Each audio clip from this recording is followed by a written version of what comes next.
Lorenzo, Denise, Sergio, ¿cómo están en este lunes? Con varios temas, pero inevitable, ya sé que ustedes están en otros temas en la mente también, pero inevitable hacer un comentario acerca de esta historia que ha atrapado la atención nacional por lo que significa el anuncio de el abatimiento de Heriberto Lascano, a quien se identifica como el fundador y líder de una de las organizaciones criminales pues más violentas, según nos ha dicho la propia autoridad. Se le han atribuido a esta organización un conjunto de capítulos y de sucesos a cual más de cruentos y graves en nuestro país. Y ahora, bueno, pues toda esta información que ha surgido a raíz del anuncio del abatimiento de Lascano alias el Lasca. Gracias, Denise, Lorenzo, Sergio, por estar aquí. ¿Qué te viene a la cabeza, Lorenzo, cuando vemos pues estos dimes y diretes, incluso lo último que es lo que oímos, que es Vicente Fox opinando al respecto? Bueno, lo de Vicente Fox opinando, prefiero no opinar.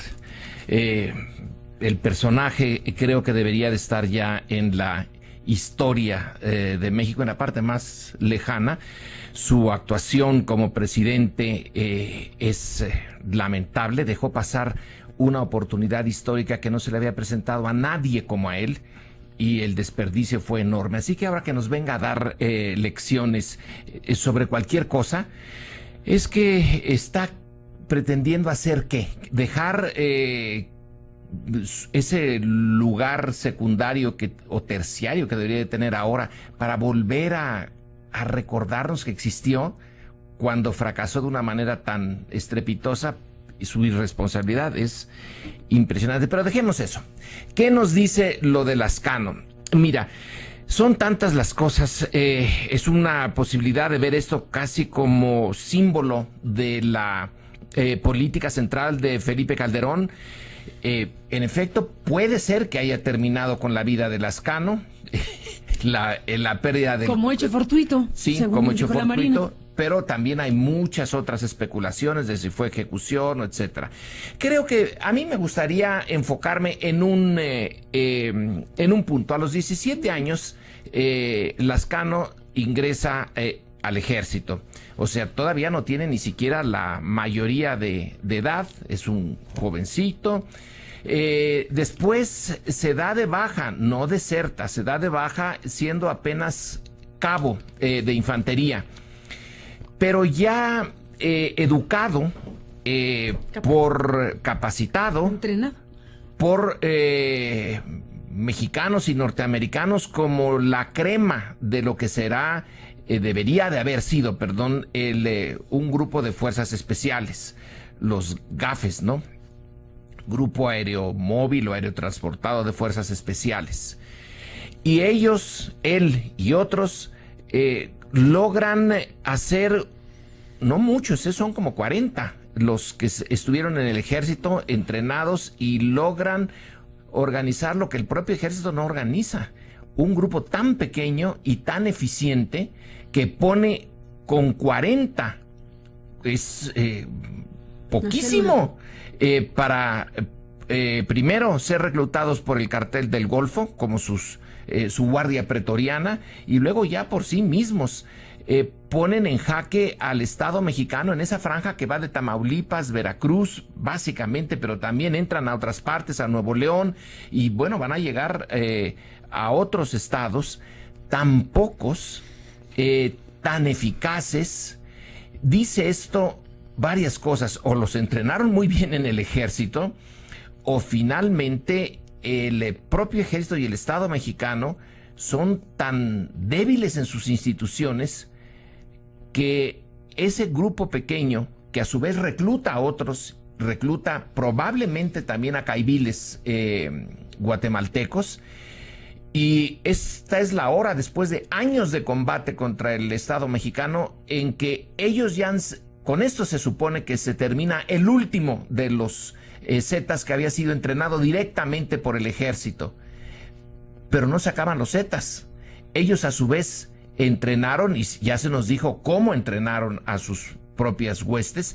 Son ahora un grupo que no sé cuándo va a desaparecer. Entonces nos dice esto mucho de el Lasca, de su capacidad de organización, siendo una persona que no tuvo mayores educación y viene de una familia humilde, y puede hacer esto, o nos dice de la debilidad de las instituciones mexicanas, o las dos cosas, la capacidad de uno para hacer esta organización tan temible que tiene ya fama mundial, los Zetas, ya trascendió fronteras.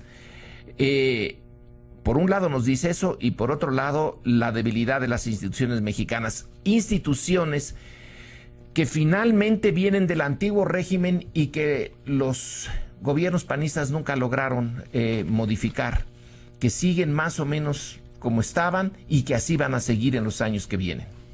Denise Dresser.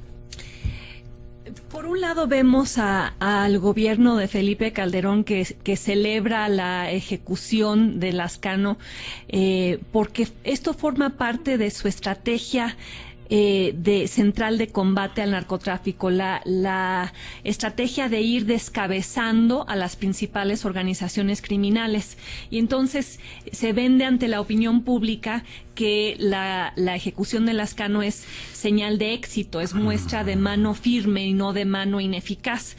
Pero es una estrategia que no se centra en el abatimiento de la violencia, sino simplemente en la captura o en la ejecución de capos. Y decía el doctor Meyer algo que tiene mucha razón: con esto no se acaban los Zetas. Con la muerte de Lazcano no se acaban los Zetas.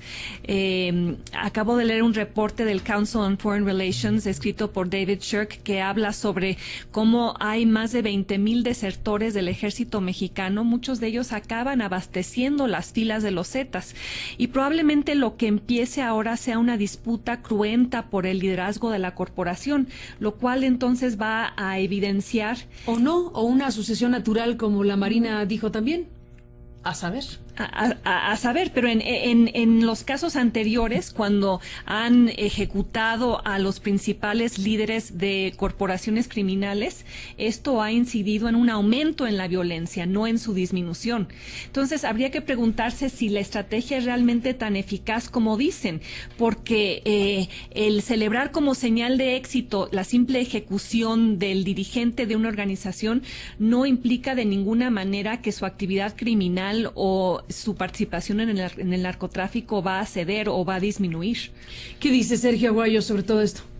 Que estamos ante un caso paradigmático del desorden y la debilidad sistémicas del Estado mexicano, en donde impera en todos los niveles un desorden y una desorganización como método.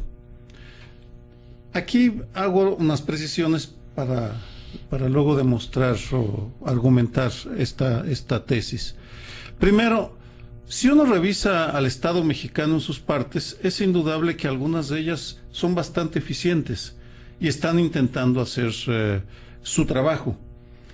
En el caso que nos ocupa, si uno lo ve desde esta perspectiva, según los Wikileaks y según un buen número de versiones, la Secretaría de Marina, los marinos, son los mejor entrenados, los que han desarrollado mejores capacidades para procesar información y generar inteligencia. Inteligencia es el procesamiento de grandes cantidades de información. Y en este sentido y con esta perspectiva, llama la atención la manera tan descuidada como la Marina se desentiende de unos cuerpos y no tiene ni los protocolos ni los equipos tecnológicos que se requieren para hacer una verificación inmediata de la identidad de quienes caen abatidos. Es decir, la Marina, asumiendo que lo que nos cuentan es cierto, que solo tenía 3 escoltas, difícil de creer, pero en fin, solo andaba con 2 escoltas. Dos. Y que uno que huyó, sí. Por cierto, que ese es un dato, ¿no? ¿Cómo difícil. Pudo huir en una circunstancia así, pero huyó uno? Y aún aceptando esa versión, esa afirmación, sí sorprende el descuido. Vamos, que no se hayan preocupado por verificar, sino que simplemente pues los mataron. Y esto lleva al segundo nivel, el estado de Coahuila.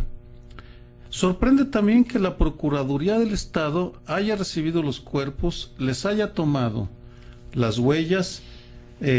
Hizo necropsia. le hizo necropsia y en un momento de emergencia en el Estado, por la muerte del sobrino del actual gobernador, hijo del exgobernador, haya entregado con tanta facilidad los cuerpos a los familiares.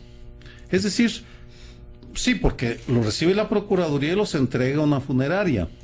Y en la funeraria hacen los procedimientos, pero no hay...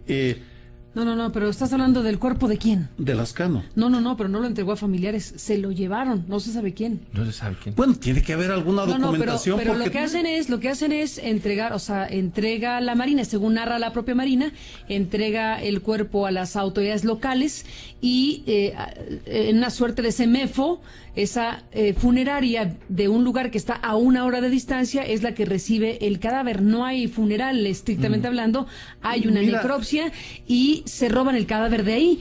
Hasta ahí va la historia. Pero me parece por favor, increíble, creo que debemos tener un momento de hilaridad aquí. De esta manera, la Procuraduría de un Estado que se encuentra en una situación de emergencia por la violencia en esa zona, que proceda de esta manera sin tomar un mínimo de precauciones, porque, vamos, deja los cuerpos a la funeraria, los deja en depósito, y llega a la 1 de la mañana el comando armado, sin que al parecer haya absolutamente nadie, y se lleva tranquilamente los cuerpos sin que nadie interfiera. Ese sería el segundo nivel, muy representativo de lo que sucede en buen número de los estados. El desorden, la falta de coordinación con las autoridades de la Federación. Y finalmente un hecho que es también representativo, la degradación absoluta y total de las policías municipales. Porque en el caso de Progreso, Coahuila, donde muere Lascano, habían renunciado todos los policías municipales. Es decir, y habían renunciado no porque los hubieran amenazado, sino porque no estaban seguros que no iban a pasar las pruebas que se les aplican a los policías. Es decir, los 3 niveles, cada uno por sus motivos, muestran este desorden en los procedimientos, esta violación sistémica de los protocolos más elementales de seguridad, porque en un momento en el que un país está en guerra, y por donde lo veamos hay partes del país en guerra, en esos momentos se establecen mandos unificados, centralizados, que son los que conducen la batalla y establecen protocolos que deben ser seguidos por estas corporaciones militares o policíacas. Me parece que este desorden explica tal vez el silencio vergonzante y tímido de la Presidencia de la República, que ha guardado un silencio y no ha salido a darnos unas explicaciones. Lo festinan, lo celebran por Twitter, dicen qué bueno, y luego viene el silencio. Es decir, el desorden, frente al desorden, la evasión.